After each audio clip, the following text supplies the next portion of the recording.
Hello students, today we will read Unit 1 Equality in Indian Democracy in your civics book. And the first chapter is on equality. In this chapter we will read about the equality. As you know that in our country all the persons are equal before the law. And there are six fundamental rights we have, and the first fundamental right is right to equality. You have also read about that in previous class. So the term equality, what is the meaning of the equality? Basically we can say that all the persons are equal whenever they are also belongs to the different caste, community, creed and gender, and there is a no matter. So in this chapter we will read about the equality. As you know, India is a democracy. In the class 6 book, we looked at the key elements of a democratic government. These include people's participation, the resolution of conflict, and equality and justice. Equality is a key feature of democracy and influences all aspects of its functioning. In this chapter, you will read more about equality, what it is, why it is important in a democracy, and whether or not everyone is equal in India. Let's begin by looking at Kanta's story. Student, जैसा आप जानते हैं कि भारत एक में लोकतंत्र है. लोकतंत्र क्या होता है, डेमोक्रेसी क्या होती है? In a next classes you will also read about democracy. Basically we can say that democracy is a form of government. Democracy क्या है? एक सरकार का स्वरूप होता है जिसमें लोग जो हैं शासक का चुनाव करते हैं. तो क्लास 6 की बुक में हमने देखा था कि कुछ ऐसे की एलिमेंट्स होते हैं एक लोकतांत्रिक सरकार के. इसमें पीपल्स का पार्टिसिपेशन होता है, लोगों की भागीदारी होती है, और उनके बीच में रिजोल्यूशन ऑफ कॉन्फ्लिक्ट भी होता है, इक्वलिटी होती है, जस्टिस होता है. तो इक्वलिटी जो है, जो समानता है, उसके कुछ की फीचर्स होते हैं डेमोक्रेसी में जो कि प्रभावित करते हैं उन सभी एस्पेक्ट्स को जो उनकी फंक्शनिंग है. तो इस चैप्टर में हम उनके बारे में पढ़ेंगे और इक्वलिटी के बारे में भी पढ़ेंगे कि वो क्या है और वो क्यों महत्वपूर्ण है लोकतंत्र के अंदर, और प्रत्येक के लिए भारत में समानता है या नहीं है. तो इसके बारे में भी हम जो है आगे पढ़ेंगे. लेकिन हम जो कहानी की शुरुआत कर रहे हैं वो कर रहे हैं कांता की स्टोरी से, यानी कांता की जो कहानी है उससे हम ये शुरुआत करेंगे. तो आपको करना क्या है कि आपको ये कहानी पढ़नी है, ठीक है. ये जो यहाँ पर जितने भी फिगर्स के माध्यम से जो कहानी दिखाई गई है, समझाई गई है, उस कहानी को स्टडी करना है, और स्टडी करने के बाद जो है इसका क्या रिज़ल्ट निकलता है वो समझना है और बताना है, समझने का भी प्रयास करना है. But we will discuss equal right to vote. जैसा आप जानते हैं हमारे देश में सभी नागरिकों को समान रूप से वोट का अधिकार है, चाहे वो किसी भी जाति से, धर्म से, समुदाय से, या चाहे वो गरीब है या अमीर है, सबको समान रूप से अधिकार प्राप्त है. अगर एक व्यक्ति, क्योंकि जब आप कहानी पढ़ेंगे ना कांता की, तो कांता जो है वो एक हाउसमेड है जो घर में साफ़ सफाई का काम करती है, ठीक है. तो उस कहानी से जो है वो आपको क्लियर हो जाएगा कि हमारे देश में राइट टू इक्वलिटी और राइट टू वोट का क्या इंपॉर्टेंस है. The story above begins with Kanta standing in line to cast her vote. Look again at the various people who are standing in line with her. Kanta recognizes her employer, Ashok Jain, and Chote Lal, her neighbor. In a democratic country like India, all adults, irrespective of what religion they belong to, how much education they have had, what caste they are, or whether they are rich or poor, are allowed to vote. This, as you have already read in the class 6 book, is called universal adult franchise.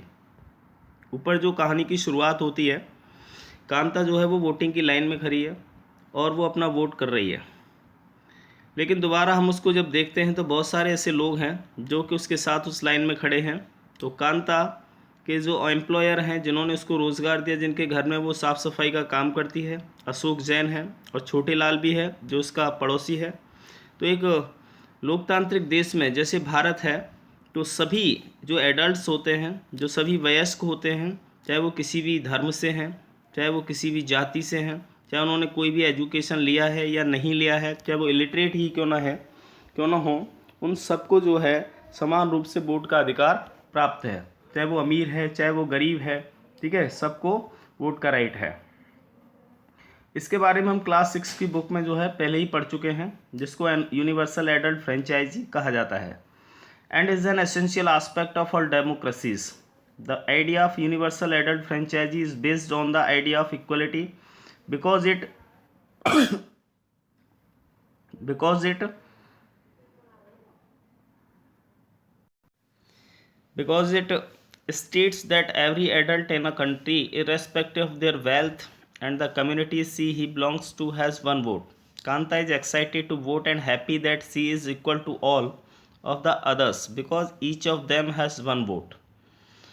जैसा हम सभी जानते हैं कि जो सभी लोकतंत्र के अंदर ये एक सबसे आवश्यक जो है पहलू है, यूनिवर्सल एडल्ट फ्रेंचाइजी का जो आइडिया है वो आइडिया ऑफ इक्वलिटी के आधार पर जो है विकसित किया गया है, क्योंकि इसमें प्रत्येक जो एडल्ट व्यक्ति होता है देश का, उसको वोट का राइट होता है, चाहे वो अमीर है या गरीब है, चाहे वो किसी भी कम्युनिटी से बिलोंग करता है, सबको एक वोट का अधिकार प्राप्त होता है।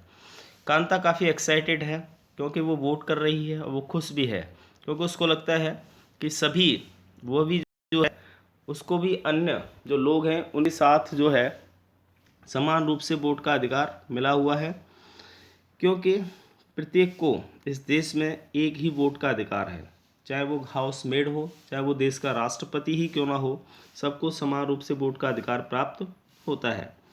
But as her day goes on, Kanta become less certain about what this equality really mean. लेकिन जब वो काम करती है, ठीक है, तो उसको लगता है कि वास्तविकता में समानता का अर्थ क्या है। What is it that makes Kanta unsure? Let's take a look at a day in her life. She lives in a slum and has a drain behind her house. Her daughter is sick, but she cannot take the day off from work because she needs to borrow money from her employers to take her child to the doctor. Her job as a domestic help tires her out, and finally she ends her day by again standing in a long line.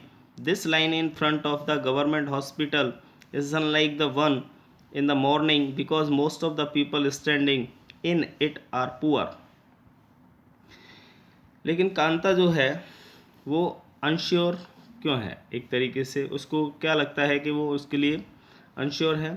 लेकिन हम एक example लेते हैं कि उसमें जो है वो अपने जीवन का एक दिन जब बिताती है, तो वो जहाँ रहती है झोपड़ी में रहती है और उसके घर के पीछे एक ड्रेन है, नाली है, उसकी जो बेटी है वो बीमार है ना, और उसकी देखभाल नहीं कर पाती है घर पर, क्योंकि वो काम भी करती है, दूसरों के यहाँ जाती है, साफ़ सफाई करती है, और उसको जब पैसे उधार लेने की आवश्यकता पड़ती है तो जिनके यहाँ वो काम करती है वहाँ से वो पैसे भी उधार लेती है और वो फिर अपनी बच्ची को डॉक्टर के पास ले जाती है। तो उसका जो जॉब है वो एक डोमेस्टिक हेल्प जॉब होता है। और फाइनली जो है जब उसके दिन का अंत होता है, अगेन जो है वो दूसरे दिन क्या है एक लंबी लाइन में जा कर के खड़ी होती है, और इस लाइन में वो जो है in front of the government hospital, यानी कि गवर्नमेंट हॉस्पिटल के सामने, ठीक है, और मॉर्निंग में, और वहाँ पर बहुत सारे लोग जो है जो लाइन में खड़े हुए हैं वो सभी क्या हैं, गरीब हैं।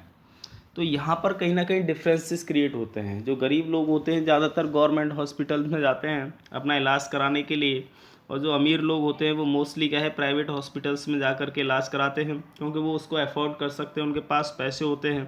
तब उसको कुछ फीलिंग्स आती हैं, कुछ महसूस ये होता है कि कहीं ना कहीं गरीबी जो है वो उसके लिए वो सुविधाएं प्राप्त करने में कहीं ना कहीं असक्षम है। Now the other kinds of equality, समानता के अन्य क्या प्रकार होते हैं। Kanta is one of many people who live in democratic India and who have the right to vote, but whose daily living and working conditions are far from equal Apart from being poor, people in India experience inequality in different ways. Let us see what this means by reading the two stories given below.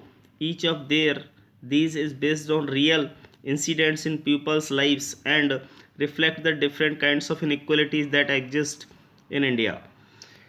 Kanta जो है वो एक है बहुत सारे लोगों में, जो कि एक लोकतांत्रिक भारत में रहती है और जिसे वोट का अधिकार प्राप्त है, और वो जो डेली लिविंग है उसकी जो वर्किंग कंडीशंस हैं उनसे वो काफ़ी दूर है ना, इक्वलिटी से। और इसके अतिरिक्त क्या है, वो गरीब है। और भारत के जो लोग हैं उनका जो अनुभव रहा है वो उसके लिए समानता अलग अलग तरीके से है।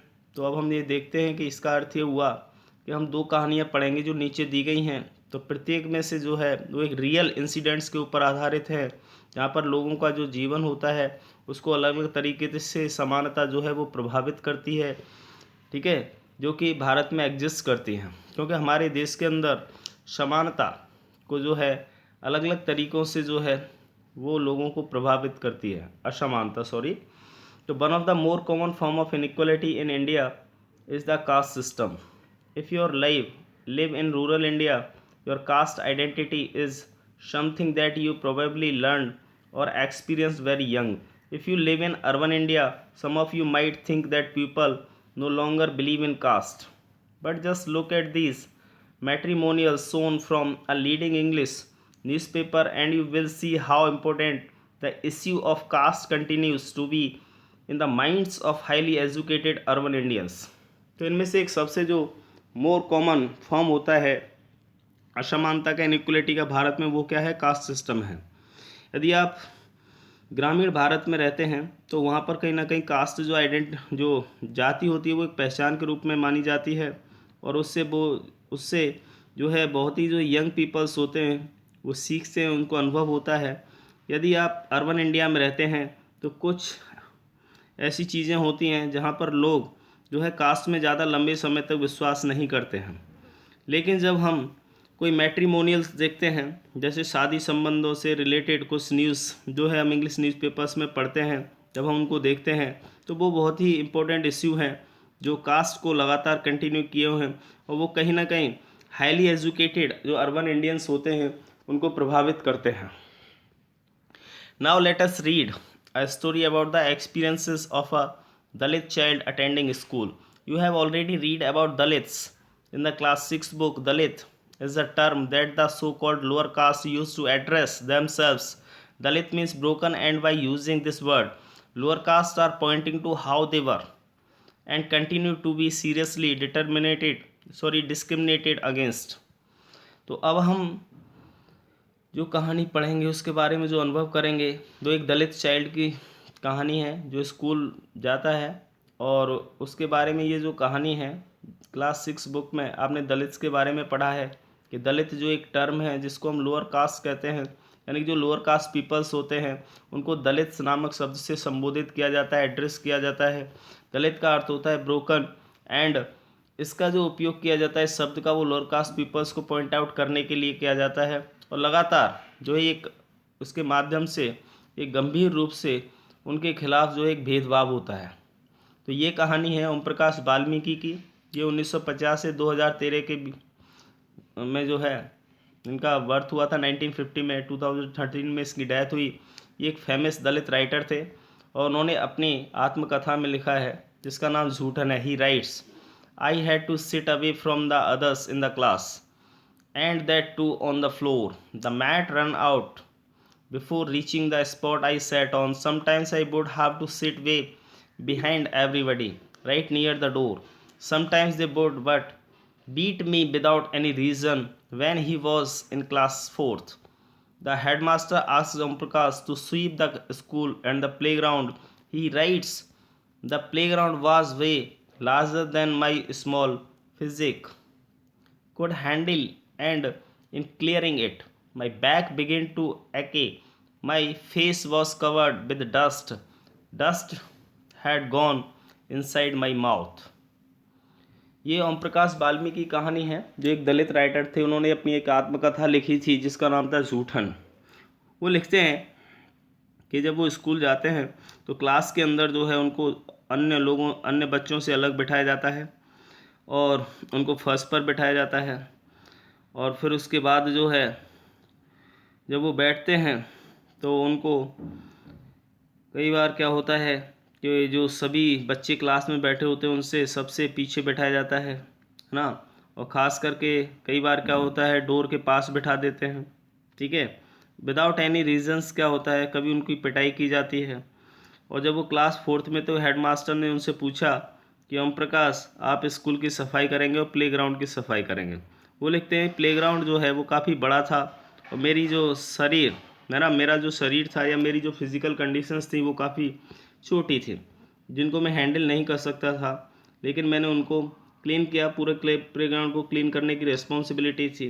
तो मेरी जो बैक थी, मेरी पीठ में जो है काफ़ी जो है पेन या जो है फील किया गया और मेरा जो फेस था वो धूल से पूरा ढक गया था, है ना। और कुछ डस्ट तो उसके मुंह में भी चली गई। The other children in my class were studying and I was sweeping.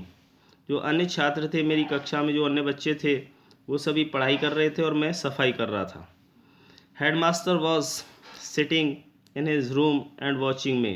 और जो हेडमास्टर थे वो अपने रूम में बैठे हुए थे और मुझे देख रहे थे। I was not even allowed to get a drink of water. और मुझे पानी पीने की भी परमिशन नहीं थी। I swept the whole day.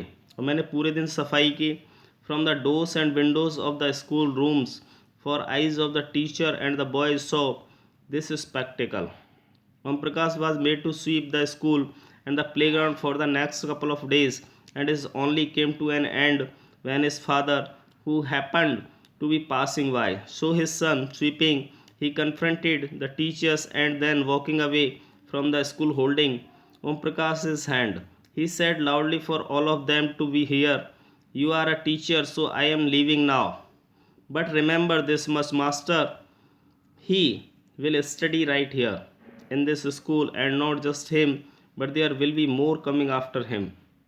तो ये कहानी बहुत ही इंटरेस्टिंग है और एक दलित बच्चे की कहानी है जिसने अपने प्रारंभिक स्कूल जीवन में जो है कहीं ना कहीं डिस्क्रिमिनेटी और इनइक्वलिटी को फेस किया है, ठीक है, जैसा हम अभी तक पढ़ चुके हैं। और उन्होंने पूरे दिन जो है स्कूल की सफाई की, डोर विंडोज़ स्कूल के रूम सभी सफाई किए। और जो टीचर्स थे उनकी आंखों में वो जो लड़के थे, है ना, जिनको वो देखते थे, ठीक है, जो चश्मा लगा था उसके माध्यम से, तो ओम प्रकाश ने जो है पूरे स्कूल में जब सफाई की, प्लेग्राउंड को साफ़ किया अगले 2 दिनों तक, है ना। और उसके बाद जो है उसके फादर जो थे जब वो स्कूल आए तो उन्होंने ये देखा और अपने बच्चे को सफाई करते हुए, तो उन्होंने टीचर्स के साथ काफ़ी जो है कन्फ्रंट किया और उसे वो स्कूल से ले जाने लगे। तो ओम प्रकाश के हाथ को उन्होंने पकड़ा, उसे ले गए और उन्होंने बहुत तेज़ी से चिल्लाकर कहा कि सभी ये सुन लें कि आप अध्यापक हैं, आप टीचर हैं, इसलिए मैं ये छोड़ रहा हूँ, अब ये छोड़ रहा हूँ, लेकिन ये याद रखना मास्टर जी कि वो पढ़ाई करेगा, है ना, अभी से पढ़ाई करेगा और इस स्कूल में, not just him but there will be more coming after him. Okay, so now we will continue in the next video the rest part of this chapter. Okay students,